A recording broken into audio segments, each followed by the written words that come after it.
to answer any of the questions that come through from our media this afternoon. A very good, a warm welcome to all our media colleagues who have joined us this afternoon for this media briefing.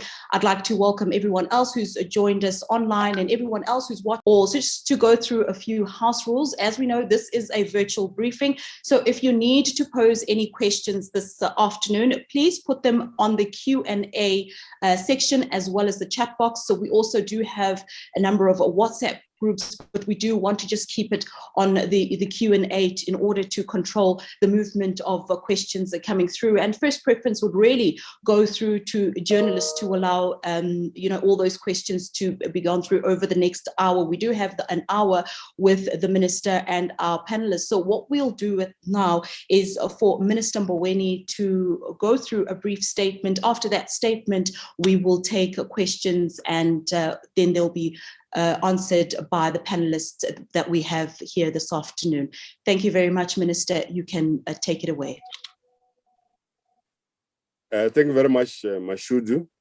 And thank you very much, Deputy Minister Masondo, DG Dondo, Deputies Director General Momo, Mampo, Edgar, Commissioner of SARS, who are referred to as Caesar, who breaks legs if you don't pay your taxes. And good afternoon as well to Mr. Moss Mwasheng and Mr. Masondo from Sasria. Good afternoon, everybody. We are holding this media briefing to try and expand on some of the measures which were announced by the President, President Ramaphosa, on Sunday. This being the case, we are all aware of the impact that COVID-19 has had on all of us, on our communities, families, and everybody else. And this has called on us as Africans to rise to the occasion. The impact of the restrictions occasioned by COVID-19 has had obviously a very serious negative consequence for the South African economy. The National Treasury now projects that we will only be able to go back to the pre-COVID growth situation only in about 2023. This then calls on all of us to put our shoulders to the wheel. The recent disturbances and unrest in both KwaZulu-Natal and Gauteng, but also in some other parts of the country on a smaller scale, have had a major impact on our society and on our economy. This has impacted very negatively to our economic recovery trajectory. And really, as emphasized by the President, no matter how upset you might be about one or the other, the destruction of infrastructure that belongs to all of us is really unacceptable. And for example, the current estimated costs of damage to property and infrastructure in eThekwini is around 15 billion rand. Now, this is a 15 billion rand that would normally not have to be repaired, but should have been used for better economic performance. But this destruction in eThekwini of 15 billion rand is very significant. There was destruction of shops, shopping malls, network towers, post offices, factories, roads, freight, trains, and so on. All of these destruction does not add to positive value for our society. And once again, I would like to join the President in condemning these acts of violence, of destruction, that we have seen in KwaZulu-Natal and Gauteng. Now, the impact of all of this is that we have to do something. We can't sit back, cry, and be sad about it, but we must do something about this. So firstly, those businesses which are insured, we are fortunate enough in South Africa that we have the South African Special Risks Insurance Association, SASRIA. So SASRIA has commenced and will commence with the payment of insurance claims immediately in order to assist those businesses to come back to life. SASRIA is a very special mechanism which was developed, unfortunately, but now we're benefiting from it, during the apartheid period to cover for riots, destruction of property, and so on. Of course, at the launch of our democracy, we did not really anticipate that we'll have riots and destruction of property and so on, because we're a democracy, and therefore we're supposed to resolve our differences peacefully in discussions, debates, and so on. But unfortunately, we found ourselves in this position today, and therefore SASRIA is going to become very handy in assisting us to come out of this difficult situation. Now, the president made announcements which I now have to buttress. Firstly, the temporary extension of the social relief of distress grant of 350 rand.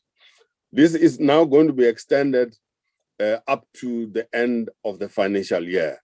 That means March 2022. And really this is meant to react, to respond to the dire situation in which most of our people find themselves. If you drive around the country or walk around the country, you are bound to notice the extreme poverty in which our people live. And therefore this 350 rand, no matter how small it might be, but it goes a long way to assisting our people. And this will cost about 27 billion rand, which we have to find in the system. And Dr. Mampo Mudise might talk about this later. But, looking after our own is not just a cost, but it's an investment that we should see going forward. As I mentioned, SASRIA is already coming to the party, and together with other insurance companies, are speeding up the assessment process, the damage assessment process, so that they can be able to assist our companies to come back to life. And we anticipate that this will cost maybe 15 to 20 billion rand, which between SASRIA and the National Treasury will have to make sure that these are met. In addition, as you're aware, the president has instructed and ordered the police and the South African National Defence Force to assist in bringing about peace and stability in our country, which is so important. And to that extent, we're allocating additional amounts for the police, some 250 million rand for the police, and 700 million rand for the South African National Defence Force, for them to be able to perform and execute this task, which has been given to them by the President of the Republic. But may I hasten to add that at the end of the day, it is not about the police. It is not about the Defence Force. It's about us in our communities to ensure that peace and stability returns to our communities. It is us who know who are the looters.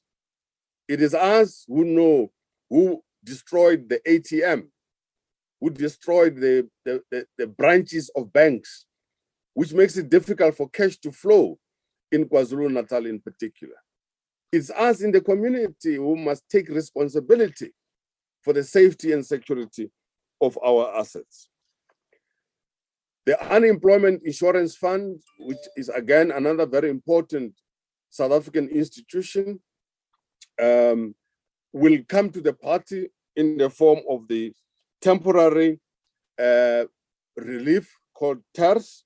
And in this regard, the Minister of Employment and Labor will make further announcements. But the National Treasury, the Ministry of Finance, and the Department of Labor and the UIF stand together to assist our people as far as we can. Now, you know, South Africa is a constitutional democracy. It is a law-governed society. There are procedures and processes which have to be followed when money is being appropriated for one purpose or the other. And the Minister of Finance is the official that is charged with the responsibility in terms of the Money Bills Act to pronounce on budgets and financial matters. To that extent, we have to approach Parliament as well in one form or the other in order for these appropriations to be fairly and fully within the legal system. Fortunately, as I said, we're a democracy and we have the ability to proceed as required in these difficult times. And then finally, there's a matter which seems to be stuck somewhere in the system. It's a matter which has to do with making an allowance for workers to have access to a percentage of their retirement funds in these times of difficulty. It's a matter that has been discussed at NEDLAC ad nauseum, and I am now determined more than ever before to ensure that the officials in the National Treasury and other relevant officials speed up this matter. A portion of their retirement fund workers should be able to access in these difficult times, maybe to finish off their bond repayments, maybe to sort out whatever debt positions they might be in. But I must warn at the same time that people must ensure that they use this facility for purposes of relief and also making better their own situation. Having said all of that, I now hand over back to you, Mashudu, and the Director General of the National Treasury will then direct whichever official might wish to say something. And Dr. Masondo is also on the line if he wants to say something. But in terms of the arrangements that we've made, Mashudu, I think I hand over to you, and maybe you hand over to DG Dondo Mukhajan. Thank you very much indeed, and thanks for joining us this afternoon.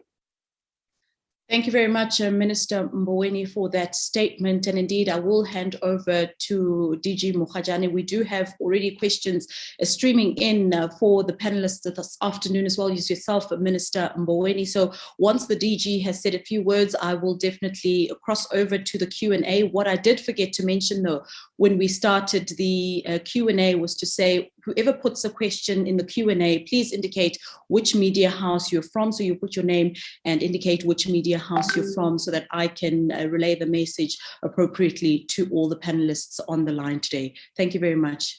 You can go ahead, DG. Thank you. Thank you very much, Minister, and thank you very much, Mashudu. Good morning, colleagues. Good morning, members of the media. As the Minister indicated, I think we have to be... DG is good afternoon. Oh, is it? It is definitely afternoon. It is past 12. Yes, good afternoon. Now, Minister touched on a number of things that are critical and important. He touched on the importance of the budget process, the importance of going to Parliament, which one expects that will happen, no doubt. The importance of ensuring that we are funding this package within available resources currently. We are not going to be going for borrowing at all. I think that must be clear. And if it's a question, we'll interact with that later on. This is not in any way going to include or increase our borrowing requirement. We will obviously make sure that where need be in terms of the package of measures, we have reprioritized certain budgets, in particular within the Department of Small Business Development and the Department of DTIC. We have reprioritized R1 billion in there towards support for this. The total package of support going to that intervention in supporting businesses from DTIC and small businesses totals an amount of 2.3 billion rand that is there. So there's an extra 1.3 billion rand that will go towards that. We will, as Minister indicated, support the relief of social relief of distress, extend the support for 350. The intervention that the UIF is making in numbers is about 5.3 billion rand that will go towards this initiative. And it's important that we note also that the other key intervention that we are making, as Minister indicated, is defense, 700 million, and the police, 350 million. We will be providing SASRIA with a backdrop and support of about 3.9 billion immediately, and making sure, but we'll be watching very closely in ensuring that we support businesses that are there.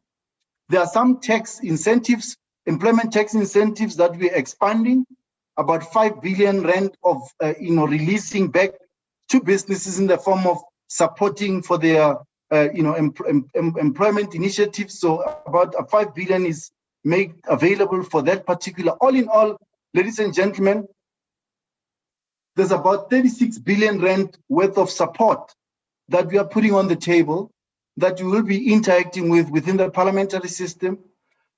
Immediately, we will set certain processes in place for the Department of Social Development to access the 26.7 billion rand as part of this package that will make sure that we support business, small, vulnerable households, those who qualify, and we are in discussion in ensuring that that happens as soon as possible.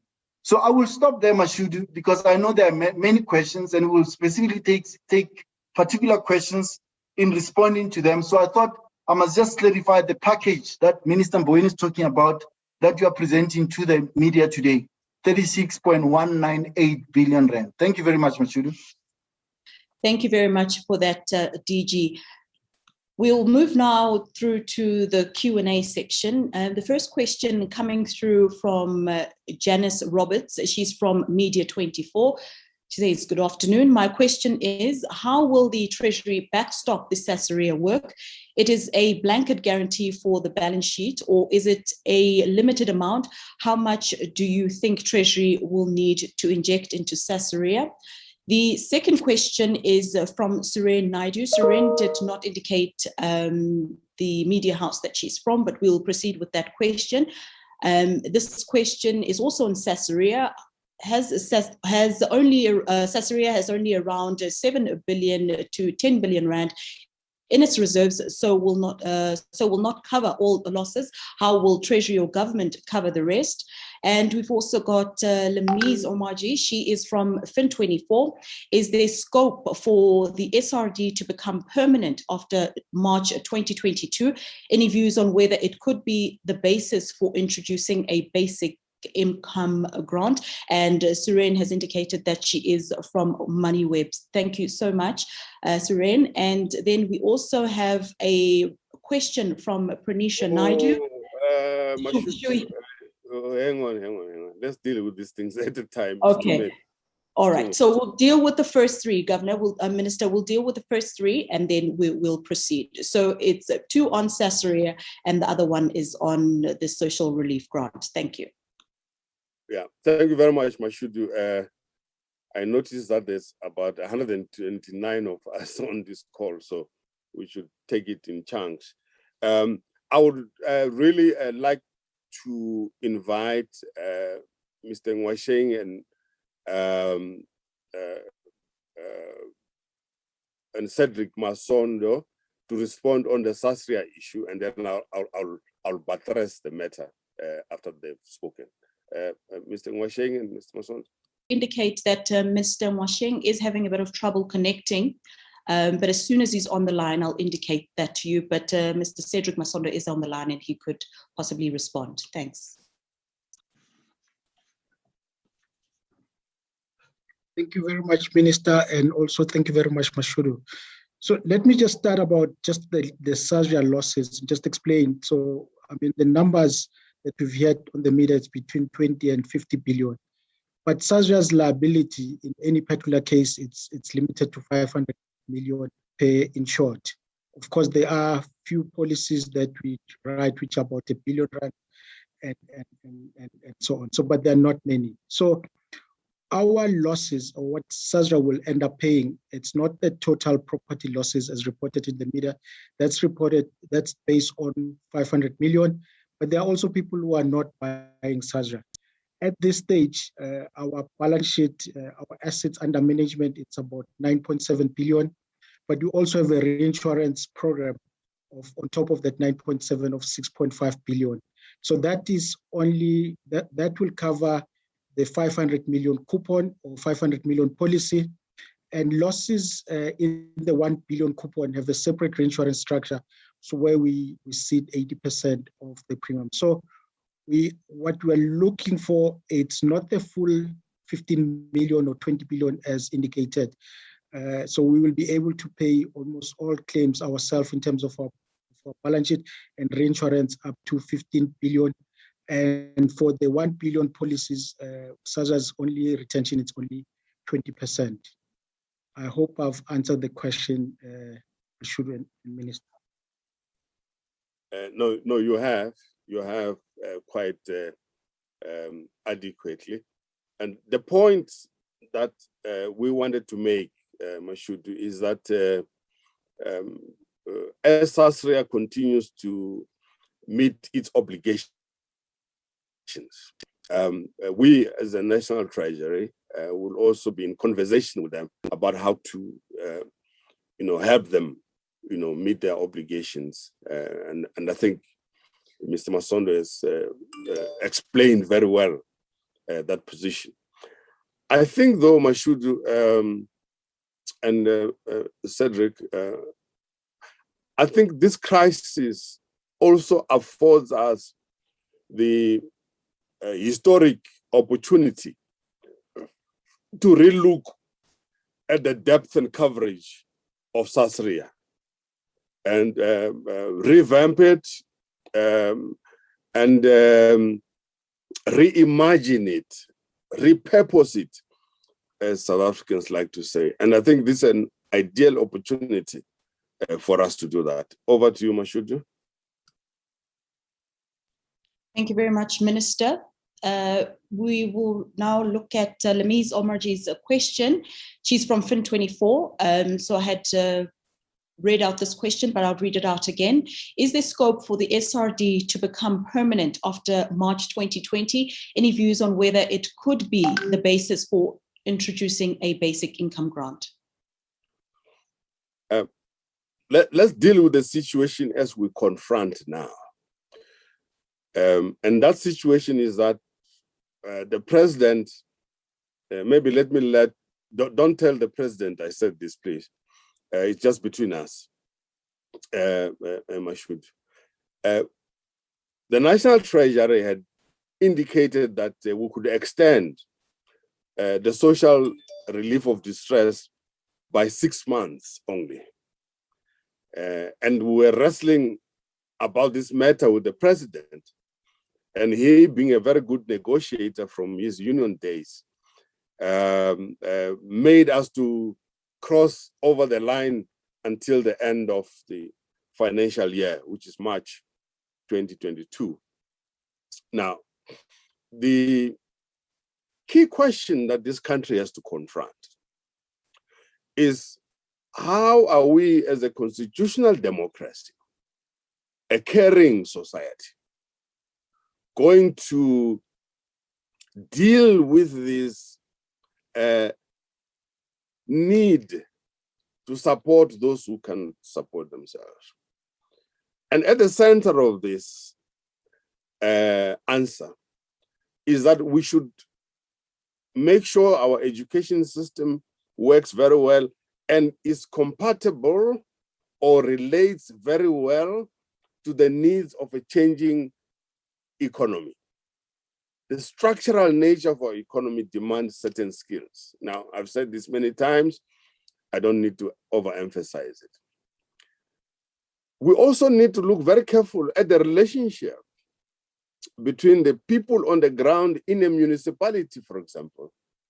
The municipality, the unemployed in a particular municipality, and what work could they do? Whether it's about cleaning our streets, it's about planting trees, it's about whatever, paving roads, brick paving, whatever. I think ordinarily people want to be engaged in some kind of work-related activity. And I think that's where the focus should be, and not just on the social relief of distress. Now, coming back to answer the question directly, is this a precursor to a basic income grant or some sort of permanent social support? The answer is, I don't know. I don't know. What I know is that we do need to respond to the dire situation in which our people find themselves. And future policymakers, wherever they might be, would be able maybe to answer the question more appropriately. But I think we should also focus on the production side of the economy, on actively being involved in working for a grant or something, but there must be some work. And there's a discipline that goes with work in society, and not just grants here and there. So I've answered the question. For now, we're dealing with the current situation, and the future is what we all look forward to. Thank you. Thank you very much, Minister. We will go through to Barbara Curson. She says, for Minister, please explain how communities should take responsibility. How can they protect infrastructure? How? Are they then allowed to carry arms to protect themselves from criminals who are armed and carry? Okay, so this one is from Barbara Curson. She is from MoneyWeb, and then carrying cans of petrol. So I'm not sure if it's something that you would like to respond to at this present moment, Minister, but we'll take that question. And then I've also got a question from Ray Mashaka. He is a journalist from the Daily Maverick. Mr. Ramaphosa said that the government would assist uninsured businesses that were affected by the recent violence. Does Treasury have a funding framework and costing for this measure? Thanks.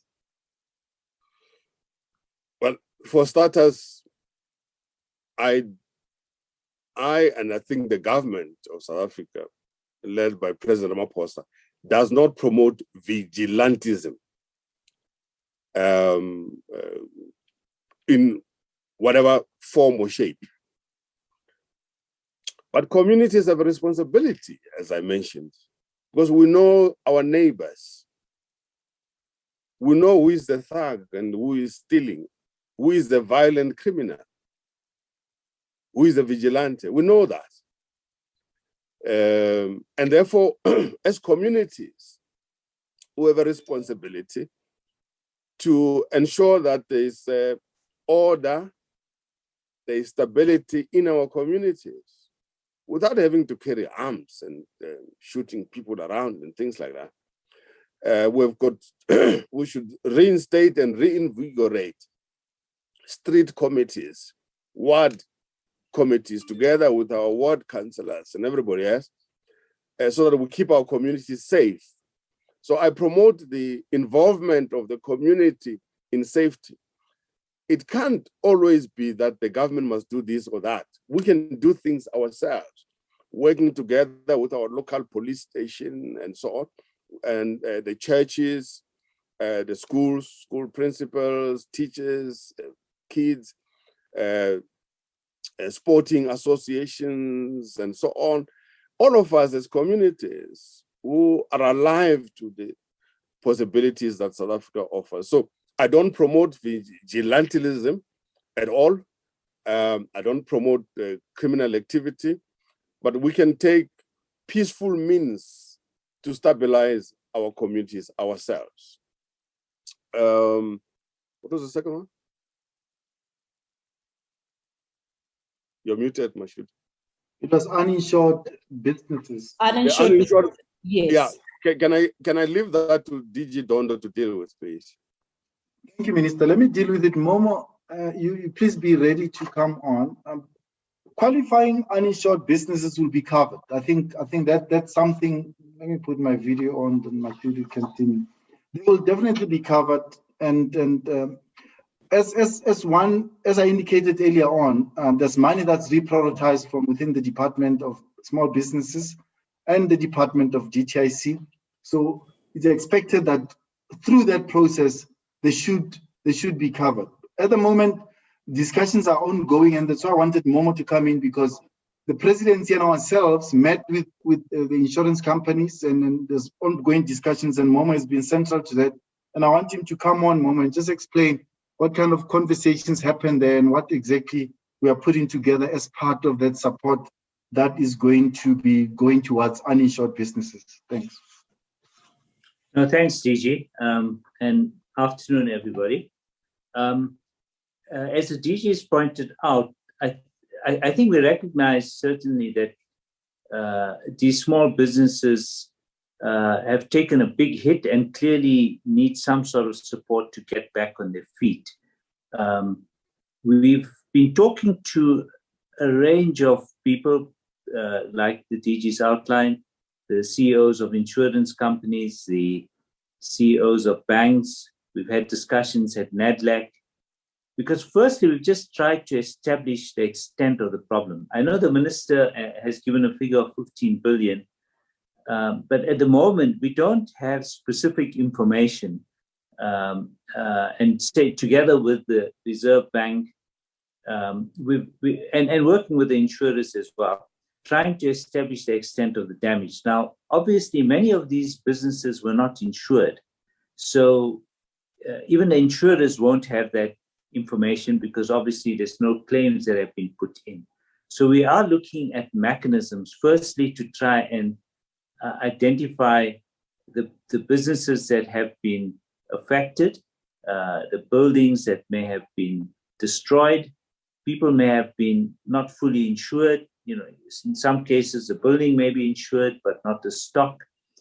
And this is, let me say, a big challenge.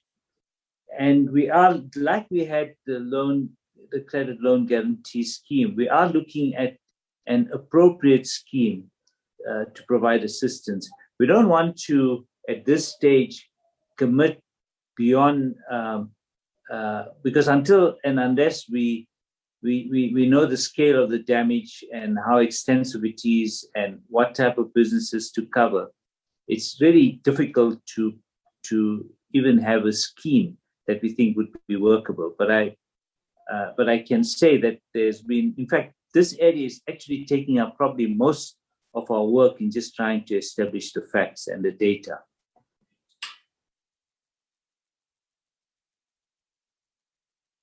Thanks, Momo. Back to you, Mashudu. Yeah. Thank you very much. Thank you very much, DG. We've got a question. I think Mashudu, if I may, I'm sorry about that. It's a bit rude or hard to interrupt you. You see, in a shopping mall, for example, there are many businesses which operate there. More often than not, you'll find that some of those businesses are not registered for tax or for businesses and so on. So it's very difficult for us to have to come in handy to support businesses which have not been good corporate citizens. And Commissioner Edward Kisvetter is here. He can talk about that. But I think we should, in the first instance, really focus our attention on the legally registered businesses that can be assisted. as DG Dondo Mukhajane and Ishmael Momomuyat have indicated. We really need that reboot, to get the economy back and operating as we indicated. Mashudu, thank you very much. I'm sorry about that. Mashudu, over to you. Thank you very much, Minister. We will now get a question from, I just want to quickly go through this, from Linda Ensor. This is for Mr. Edward Kisvetter, the Commissioner of SARS. Linda Ensor is from the Business Day. The President said tax revenue had improved due to the commodity cycle. Year on year to date, what is the extra revenue that has been raised that can be used for business and vulnerable people support? Thank you, Mashudu. Just to complete the thought the Minister posited, I think it's important that we have said that one of the criteria for any business to draw on any support or relief measure that government provides, they have to be tax compliant. And by tax compliance, we means that if you ought to be registered for tax, whatever tax that may be, you should be registered. You should be up to date with all your filings or the submissions. And thirdly, you must be up to date with all outstanding taxes or have an agreement in place to pay those taxes over a particular repayment period. We would encourage businesses to ensure in the next few weeks that they ensure their compliance, because that would at least give them some access to the relief measures that government provides. Specifically, on the issue of tax revenue, just to Linda will understand that the only time we will make a projection of revenue will be at the October announcement. But what we can share is probably two messages. The first is that we have had the best first quarter revenue collections over the last 3 years, which means that better than last year, but also the preceding quarter, first quarter the year before that, which augurs very well for us in terms of the beginning to gain the momentum of revenue collections activities. But there are two underlying factors. The first being that we are very fortunate that in certain sectors of the economy, specifically financial sector and mining, we have seen a better than expected performance in corporate income taxes, and in terms of mining, manufacturing, and financial services, a better than expected performance in domestic VAT. And then together with that, we have a huge focus on revenue recovery. So a significant component of our revenue above target, above estimate at the moment, comes from compliance activities, and we will regain or gain that momentum across the year, which gives the Minister the confidence, and as the DG said earlier, that the measures that we introduce will be adequately covered by the additional revenue. I think it's also important that we don't hide from the fact that the events of the last month has in fact cost the country a loss of over 48 billion rand. And we shouldn't skirt around that issue, because South Africans must know what the cost of behavior that is unacceptable and that has a huge impact, not just on the short-term revenue, but also on the tax base as businesses are destroyed and jobs are destroyed. But we are confident that the positive trend will continue, and that gives the Minister the confidence that the relief measures are well funded without any risk to the fiscal framework at the moment. Thank you, Mashudu. Thank you very much, Mr. Kisvetter. So we're going to look at, there's a question from Gina Skuman, but I'll take it with a question of clarity from, I think it was Janice Roberts. So Gina Skuman is an economist from Citibank, and she's asking, how much does Sasria have available for the 15 billion to 20 billion rand estimated claims? And that's then in connection, will follow then to Janice's question, where she's asking for clarity on the 15 to 20 billion rand on Sasria. Is this the amount that the Treasury will have to bail out Sasria for, or the total amount Sasria will pay out? Private estimates of what Sasria will have to pay out are much higher than this. I think this question will then go to Mr. Cedric Masondo.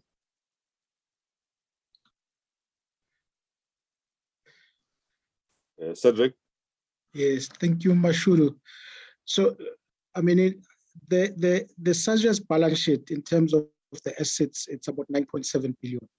And we also have about 6.5 billion, which is the reinsurance. This is the money we're going to recover from the reinsurance through the CAT program that we've got. So that gives you an indication of how much money we can pay.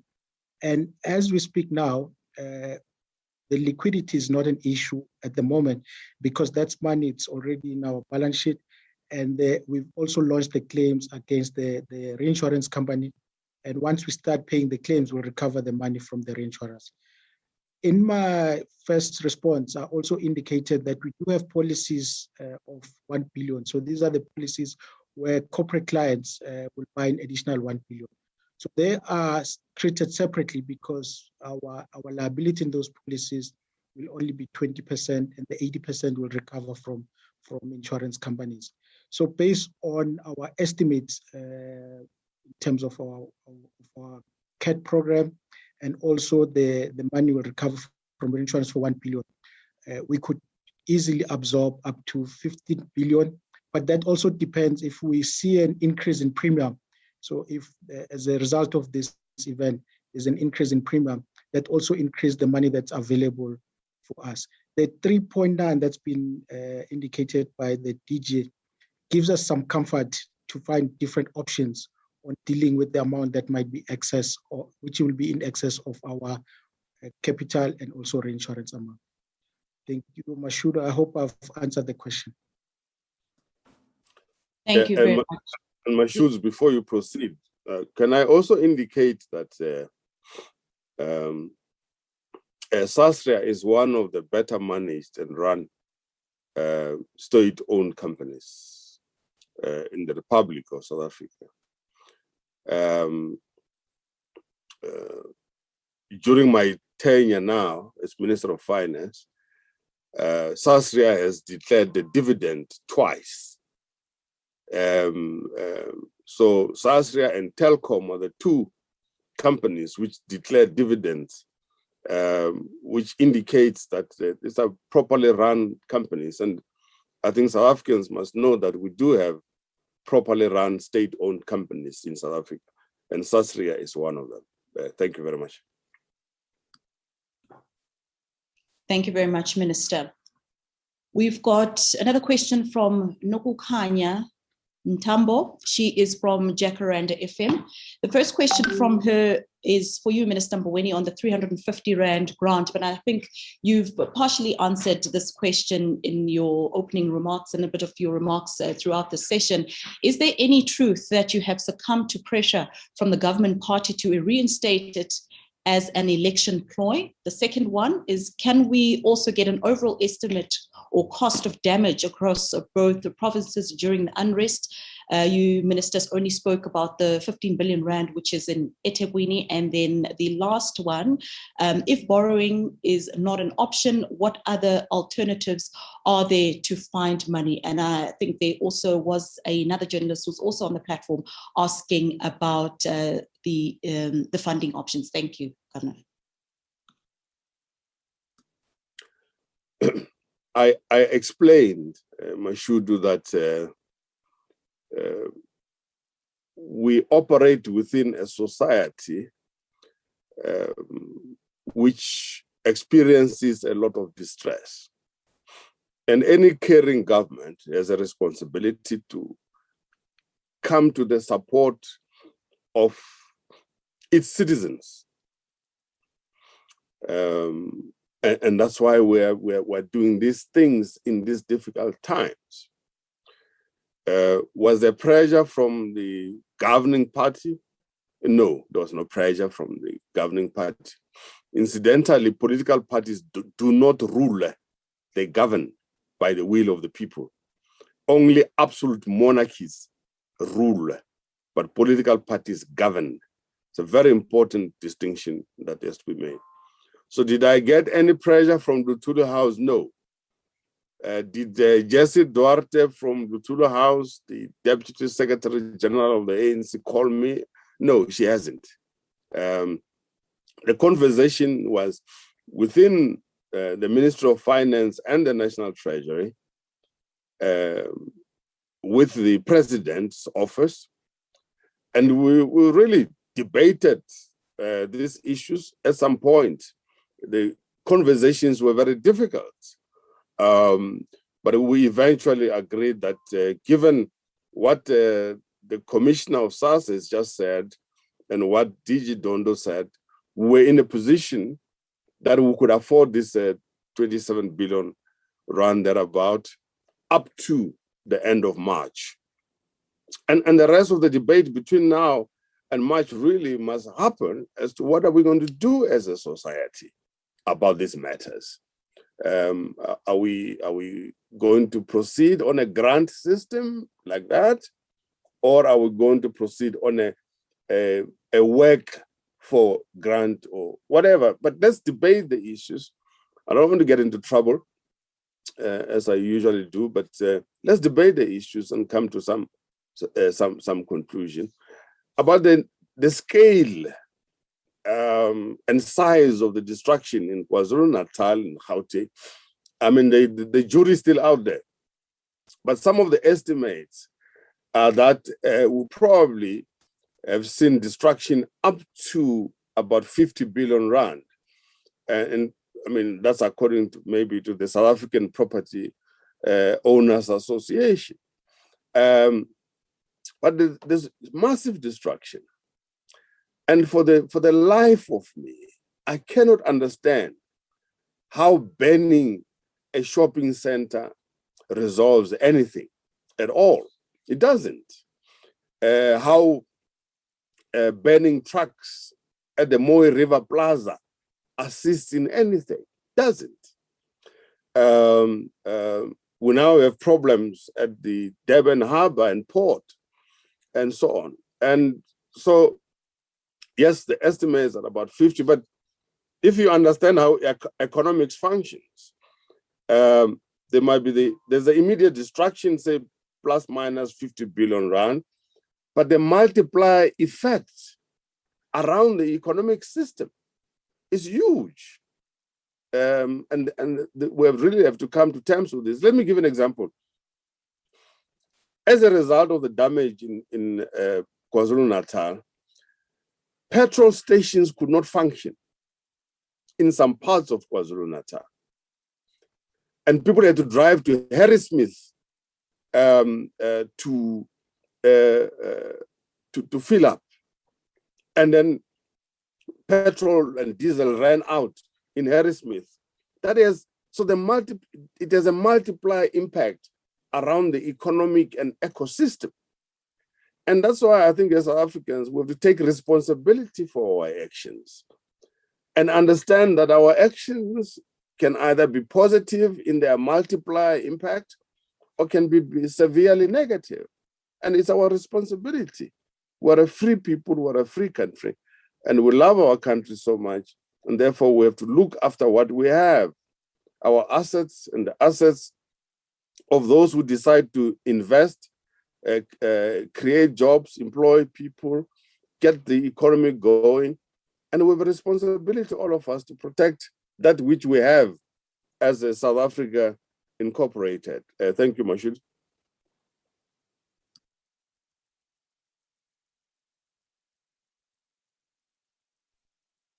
Thank you very much, Minister. I'd like to call up DDG Mampo Mudise. She'd like to clarify something on the 350 grant. Thank you. Mampo, you've got the floor. Thanks so much, Mashudu. Good afternoon, colleagues.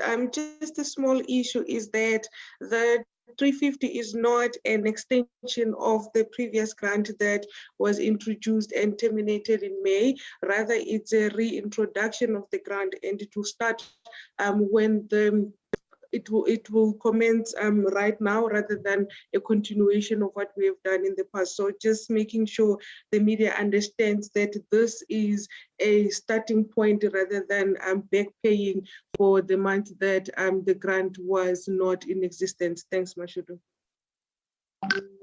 Thank you very much for that clarity, Mampo. We've got a question.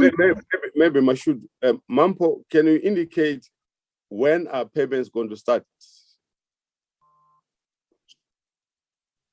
Thanks, Minister. We're still working with the Department of Social Development and SASSA to make sure that the systems are in place. So as soon as we conclude that meeting, we will definitely, through the Minister of Social Development, have a media briefing, and the starting date will definitely be discussed then. Thanks, Minister.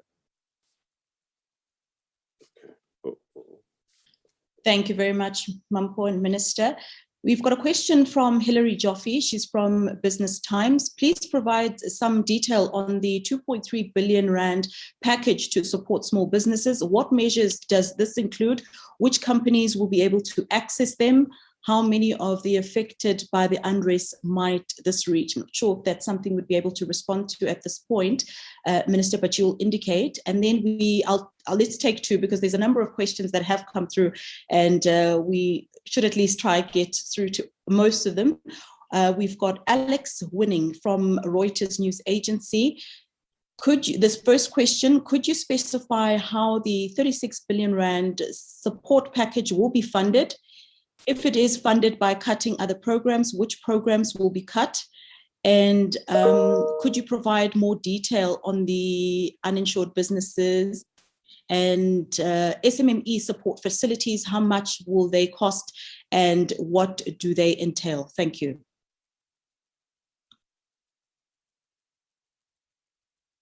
Mampo can come back on the small business, and Edgar can talk about how will this 36 billion rand be funded. I think and there are a number of questions looking at the chat box that belong to those categories. They can also talk more and answer some of the related questions coming from there. Mampo, just on the small business, the 2.3 billion, and Edgar on the other, please.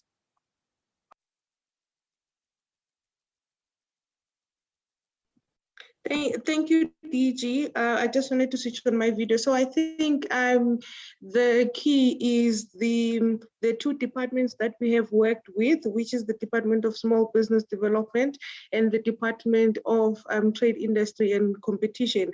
So basically with the Department of Small Business, they managed to reprioritize 300 million within their existing budget, and they will be transferring these funds to CIFA, which is their entity, and they will be using CIFA to reach those businesses that will need support. And then in terms of GTIC, what they have done is they have looked at the systems that they have and tried to reprioritize 700 million of the money within their budget, but they're requesting an additional 1.3 billion. Basically, what they're planning to do is to look at the different categories of support that they will need to do. So, for example, there will be businesses that are in malls where they are insured but not full cover. They're going to assist those. Others are not even insured. They're going to assist those.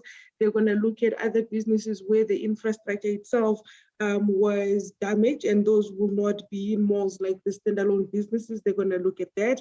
They're also going to look at trying to get support for the informal businesses where they'll be looking at grant funding to see whether they can be helping some of these informal businesses. So the package that they're putting together mainly targets the the businesses that are not going to be assessed by SASRIA, but some of the businesses that will definitely be impacted on this. So that 1 point of that about 2 billion from the Department of Trade and Industry, we think that it would be sufficient to support these businesses. However, if you look at the budget process itself, is that once these departments do the assessment and they come back and say that they've identified other businesses and the amount that they have applied for is insufficient, the one way of looking at some of this will be through the adjustments budget. But the assessment that they have made so far, they are confident that the 2 billion will cover the businesses that are not covered, but also the amount that will be transferred by the Department of Small Business to SIFA is also going to help. We're still having conversations with the Department of Tourism just to check whether they can also reprioritize some of their funding for the sector, but they have been implementing some of the rescue grants and other support for the tourism sector. But for now, these are the 2 departments that we will be working on or working with. Thanks. So in a nutshell, what Mampu is saying, the details in terms of which businesses, how many there are, what's the size of those businesses, those are the details that the 2 departments will have. But we obviously discuss with them at a high macro level in terms of the quantum of money that will be needed. So again, it's not unlimited. However, they obviously have to work within the amounts that we've issued to them. Edgar, do you want to maybe explain the 36 billion and vis-a-vis, how it will be funded, etc. Just buttressing some of the things that Edward and I had indicated. Thanks, Edgar. Thank you very much. So as DG indicated, the fiscal relief package we're announcing today will involve around 36.2 billion rands of new spending. Of the overall package, about 2.65 billion is being sourced from reprioritization. So together, the overall amount that will be focused on this comes to 38.85 billion. It's 36.2 of new spending and 2.65 of the reprioritization.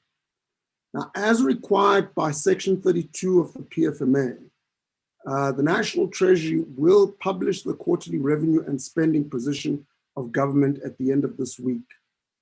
These fiscal indicators will show that government is sufficiently ahead of its revenue target to accommodate the 36.2 billion rands of those fiscal measures, so long as those measures are temporary and once-off in nature.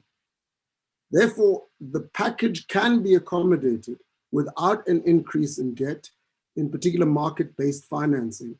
And for this reason, our fiscal strategy remains on track in that we don't anticipate that the fiscal deficit will increase as a result of this package, and we don't anticipate that the debt trajectory will change. Nevertheless, I do wish to reiterate that our fiscal position remains at risk because there are various risks to the fiscal position as indicated in the February budget.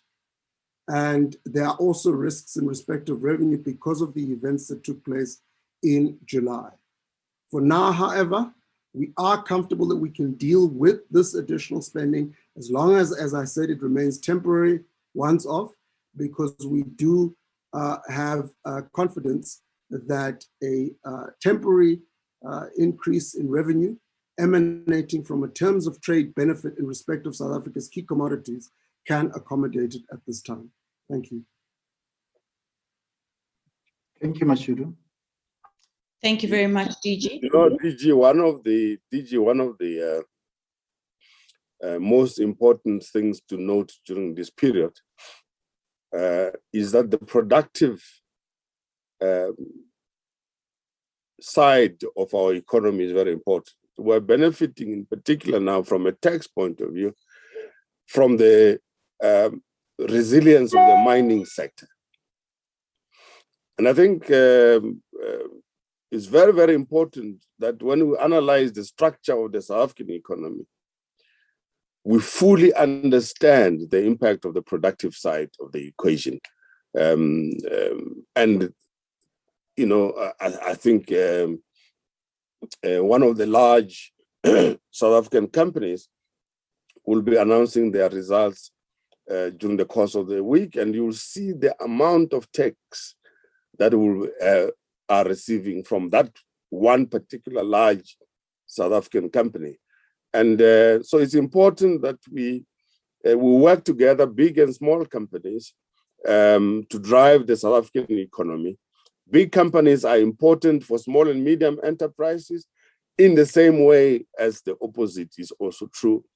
But the productive part of the economy is very important, and we must continue to support and nurture the productive side of the economy, be it through our attempts at creating a conducive environment, remove bureaucratic hurdles along the way, and make the private enterprise to thrive, create jobs, and grow our economy. Thank you very much, Mashudu. Minister, in fact, just sorry, Mashudu, to come to do this to you again. You know, Minister and I do this all the time to you. No problem, DG. You know, I had a conversation, Minister, with a group of investors and people who buy our bonds last night. One of them is, you know, Ricardo Penfold, your friend from Goldman Sachs. I was saying to them, the fundamentals in South Africa are still in place. We have what it takes. The growth agenda and the reform agenda is still ongoing. And putting the unrest aside, we are and the numbers demonstrate that. The quarter-on-quarter numbers in terms of quarter one growth numbers, the revenue collection demonstrates that we were just disturbed by the unrest that we saw in the last 2 weeks or so. So the fundamentals, colleagues and friends, are in place. We are doing that and we are getting there. So, and this just so happened that at this point in time, we had a little bit of more money to actually address these once-off challenges that we are funding, and as Eddie explained. So I think we must be able to, you know, categorize the interventions and categorize the story that we said in the February vis-a-vis what we're saying now. It's the same. The reform agenda remains. Operation Vulindlela is beginning to demonstrate and show fruits. You know, when we introduced this, the budget, it was as if we don't know what we're doing. Appointing Dr. Sean Phillips with his team and Minister of Finance guiding this, and the Deputy Minister of Finance guiding this. Many thought we don't know what we're doing, but we have seen all of the benefits and the fruits coming from the investments that we made in this intervention that we make. So the fundamentals are in place. The process is ongoing. All that's left for us is to take that further and not falter in terms of the plans that we have put in place. Thanks, Minister, and I'm sorry, Mashudu. No problem, DG. Thank you very much. I just wanted to indicate that I see colleagues are also responding to a number of questions in the chat box. So there will be questions that I will not be reading out to our panelists because already answers are being provided in the chat box. So I just ask colleagues to look out for those answers that are being provided by the colleagues on the panel as well as National Treasury executives. So we've got another question here in the chat box. I just quickly want to go to it. I'm not sure if Mr. Mboweni has seen this one. This is from Vino Govender from Circle of Global Businesswomen. Please advise when the deferment of payment of pay-as-you-earn taxes will be effective for businesses that are undergoing cash flow issues, as this impacts on our compliance rather, and ability to work. Thanks, Mashudu. I did reply on the chat that both the date for the PAYE deferral and the ETI is from the 1st of August for 4 months. We also will be issuing a much more detailed note on all the tax changes, which will accompany, or which will also put out later in the day, And I should add that we'll also be publishing the TLAB and TALAB, the annual tax legislation, the draft for that, so that you will have all the information in the detail that you require. I should add, just from the other question, there's no deferral on VAT. And I think there's also questions on penalties and so on, but that I'll leave to SARS to answer. Mashudu, this is a very serious press conference, but can we have some lighter moment? Momo, can you put up your tie a bit higher? No? It's well, I'm wearing a suit after a long time, in a full suit, and even my trouser. Shift it a bit to the right, and it will look nicer. Okay. Yeah, you look like a National Treasury official now. Thanks, Mashudu. Sorry about that. Thank you. Thank you, Minister. You look lovely, Momo. You look great this afternoon. Thank you for the suit and tie. There's a question, Minister, from the Sowetan, Isaac Mahlangu. He's asking, government recently reached a salary increase deal with the public sector unions that will require 27 billion rand to fund. Will government be able to cover these increases, and where will government get these additional funds? And then also another question from colleagues at the Sowetan. What is the holdup in Treasury systems as far as the decision to allow workers to access a portion of their pension to assist in times of economic pressures such as these? And what is the criteria to be applied for such access? So I think the second question will definitely go back to Mr. Mboweni, and then Governor, you or Minister, you'll take the first question on the public sector wage unions. Thank you. Public sector wage negotiations. Indeed. Yes. Again, I don't want to get into trouble, but Minister Mkunu, who is the minister responsible for the Department of Public Service and Administration, will deal with this matter in detail, I think, very soon. So you'll be able to explain that.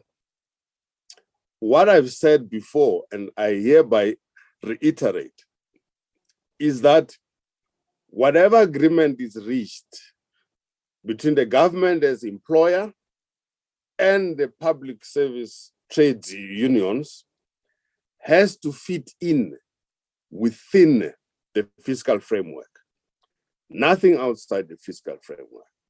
So the Minister for the Department of Public Service and Administration is dealing with these matters. Within the fiscal framework, not outside the fiscal framework. We can't afford to go outside the fiscal framework. And I don't want to say anything here that is going to make Mr. Bekin Chalinchali unhappy, or anybody else, or the General Secretary of SATU, who doesn't like me at all, and he always looks for something I've said to attack me. I think there's some family problem somewhere in the process. He really hates me, but I don't hate him. I like him, but he must just stop hating me, and he must go and sort out the family problems outside the public domain. So that's all I can say about that. But on the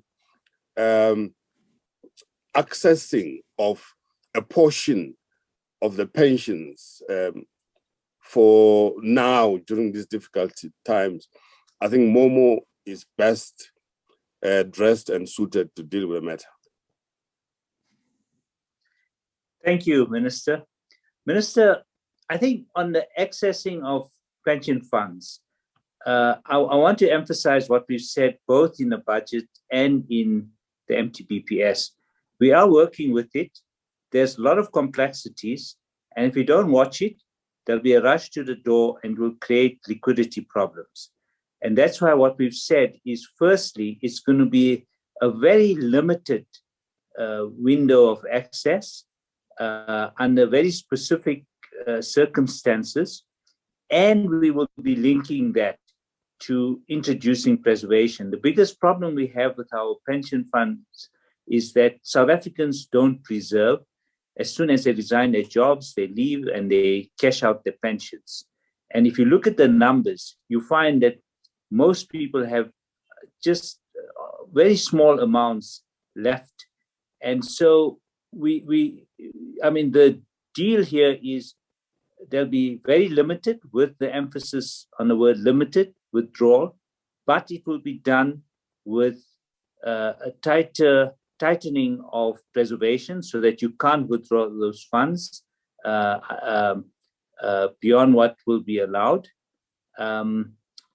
So what I anticipate, and we've been asked this many times, even in Parliament, there's a bill from one of the parties as well, is that once we, and we are close to getting an agreement, once we develop a framework on this, we will try and table the legislation, because this one can only be done after you table legislation. It will also be linked to broadening coverage so that there's so that everyone who works and earns an income will be compelled to be a member of some pension fund. So these three measures will go together, and we hope to do that before the end of the year. So it's not immediate, because it will require legislation to go through Parliament. You know, Mashudu, it's a very important point that Momo is making. It is really very important that when we are still of working age, we remember that we're going to retire one day. And our living standards will probably decline by about 70%. But that 30% will really depend on what we've saved in our pensions. So going around obliterating your pension now for current consumption, forgetting about the future needs. In other words, if you assume you're going to live at least until 100, you know, after you have retired at the age of 65 up to 100, you still need to live, and you need that pension. So it is not that the government is being a nanny state trying to tell you what to do, but it's a burden sharing thing that going forward one should think about. It's very, very, very important. And, you know, otherwise you end up being on the Mudende queue, the SASA line. And we also don't want to burden the state with the SASA line the SASA queue rather, when we are working, and we can make provision for later when we retire. I think it's very, very important. So to access your pension fund today to go and buy a car which you might crash tomorrow is not very helpful at all. But I think the measures that Momo is talking about have to be followed through, and will be implemented.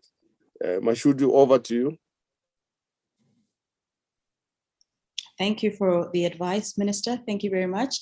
Another question from Terence Creamer, Creamer Media. When will this package go before Parliament? And see a recurring question about Sasria. What is the size of the actual claims before Sasria, and when will begin paying the first claims, given that there will be no new borrowing to fund the 36.19 billion relief package? Please, could you take us through all the components of the financing again, including which departmental budgets will be cut or / reprioritized? I think we were clear, we are not cutting budgets. What we are doing essentially, Mashudu, is we are reprioritizing from two departments. And it's simply funding their own mandate still, which is DTIC and small business development. The rest of the money is new money, as Edgar stated, and we at this stage it should be once off. So, but that's one part. On the second part, which is Minister's point around making sure that we remain within the fiscal framework. Departments know this, and this has been an ongoing conversation, that we must make sure that this is cushioned within existing budgets in terms of the wage bill that was agreed upon. And we will be firm, obviously, in engaging the departments, and we'll help departments find the relevant monies within, so that the framework is maintained in a way that it should. Because if not, then we know the consequences of a framework that will obviously spill over, and we may just have challenges. Our debt to GDP is going to be a challenge. Our deficits are going to be unmanageable. And those are things that we jealously guard at this point in time in our history of our country around how we manage our finances at this point in time. Yes, the other day, DG was saying to me that I've introduced a very bad word or concept called sacrosanct, the sanctity of our fiscal framework. And he said, he hopes I don't regret this one day, but I think quite correctly. I think we're going to go to go towards the end of our briefing. Mashudu, of course, is in charge, but let me just say that just to draw everybody's minds back to the core issues as we conclude. One was saying that the National Treasury stands ready to continue supporting the Department of Health in the massive rollout of the vaccines in the country. That is so important in order to ensure that we protect our people against the ravages of COVID-19. Very critical for the economy to function and so on. Number two, we are saying that SASRIA stands ready to process insurance claims from the businesses which were insured, which were destroyed. And as Cedric indicated before, SASRIA is processing this very quickly, and other components of the insurance industry have provided support to SASRIA for the quicker processing of claims. Three, we are reprioritizing the budgets of DTIC and the Small Business Development Department to the tune of some 2.3 billion in order to support small, medium, and micro enterprises which have been affected. And this is critical because small, medium, and micro enterprises are the so-called hidden champions of any economy. And these are critical even as far as promoting the participation of the hitherto discriminated part of our population. Four, we're saying that the Department of Employment and Labor, through the UIF, will reintroduce the TERS framework, TERS assistance, and together with the National Treasury, will work out how this is going to work. And speed is of the essence in this regard. Five, we are introducing the social relief of distress up to the end of March next year, as requested by the President. Six, specific tax measures are going to be introduced that Momo spoke about in order to help our economy going. And the final 2 points, as Commissioner of SARS has indicated, revenue collection has surprised on the upside, principally because of the mining industry. And therefore, we're in a position to accommodate this new needs and or these requests that we're facing.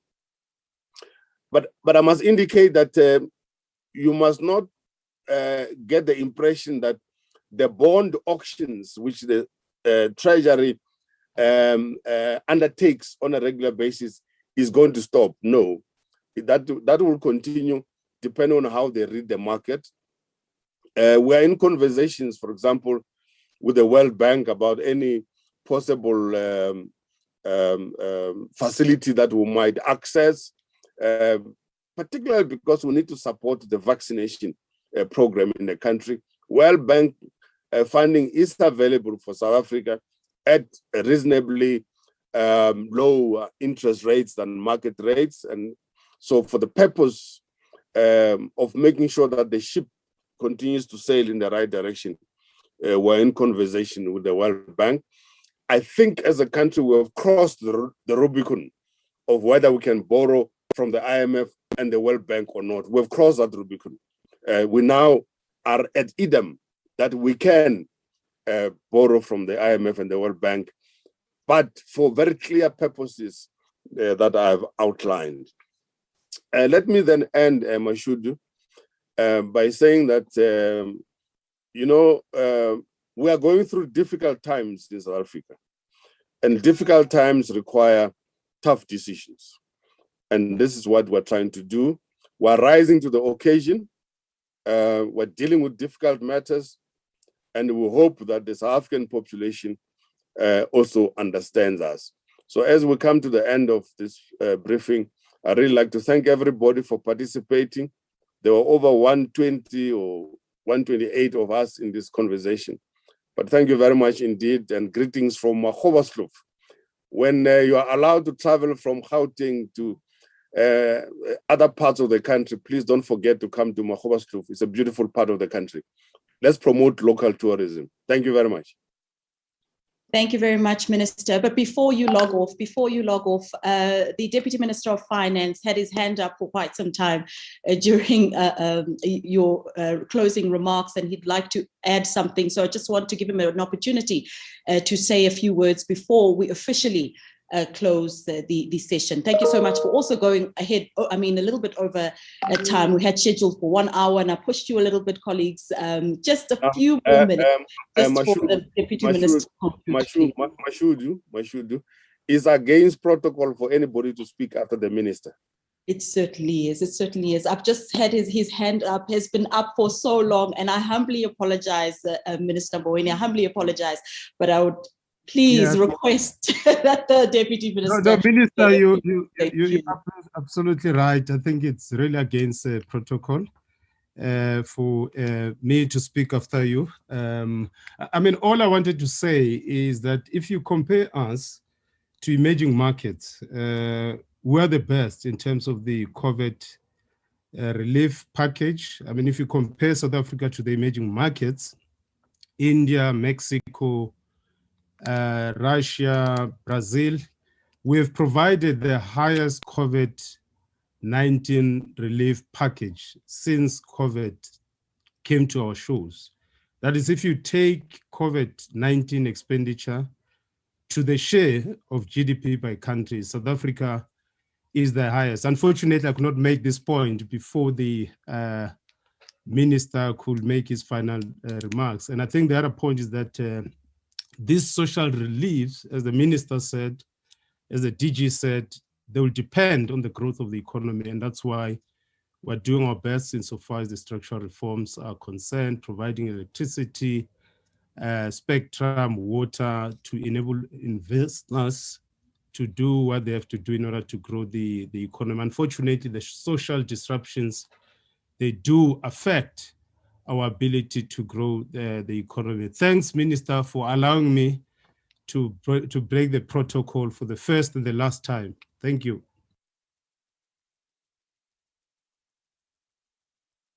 Thank you very much, Mashudu. I think I've got another interview just now coming up. Mashudu, over to you. Thank you very much, Minister. Thank you very much for this press briefing and staying a little over time to accommodate all the questions that came through from the media briefing this afternoon. I would like to suggest to colleagues that if there are questions that have not been answered, please do send them through to our media desk. That's media@treasury.gov.za. And a lot of those questions will be answered by the officials who are always on hand to answer some of the questions that you put through to our media desk. And we do apologize for not getting through all the questions. There was a lot of interest for this media briefing today. We do apologize, but please do send your questions to that media address. I'd like to say a very big thank you to the panelists that joined us this afternoon, Mr.